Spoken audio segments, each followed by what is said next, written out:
precisa de comer, eu faço sempre o lanche para ele não enfraquecer. Preparo um pacote, ponho de tudo um bocadinho, e na hora de levar eu ponho o mercadinho. Minha mãe pergunta sempre por que não levo a lancheira, mas para manter o gosto é a melhor maneira.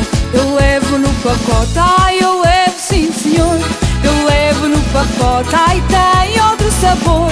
Eu levo no pacote, ai eu levo sim senhor. Eu levo no pacote para gosto do meu amor. Eu levo no pacote, ai eu levo sim senhor.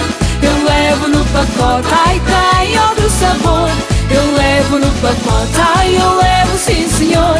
Eu levo no pacote para gosto do meu amor.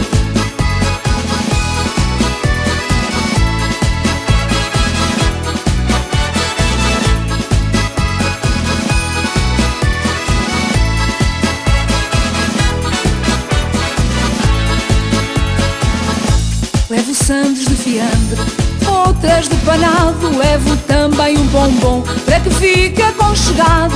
Meu amor quando me vê, machuca-me o pacote. Quer saber o que vai dentro, o que lhe calhou em sorte. Chega a estragar comida, mas eu não levo a mal. Levo o lanche deste jeito, é mais natural. Eu levo no pacote, ai eu levo sim senhor. Eu levo no pacote, ai tem outro sabor. Eu levo no pacote, ai eu levo sim senhor. Eu levo no pacote para gosto do meu amor. Eu levo no pacote, ai eu levo sim senhor. Eu levo no pacote, ai tem outro sabor. Eu levo no pacote, ai eu levo sim senhor. Eu levo no pacote para gosto do meu amor.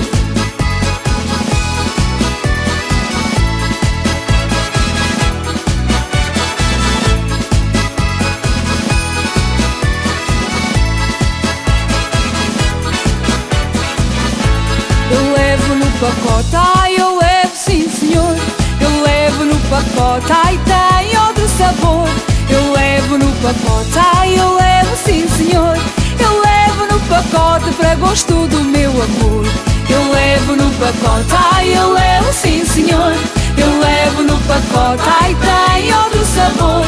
Eu levo no pacote, ai eu levo sim senhor. Eu levo no pacote para gosto do meu amor.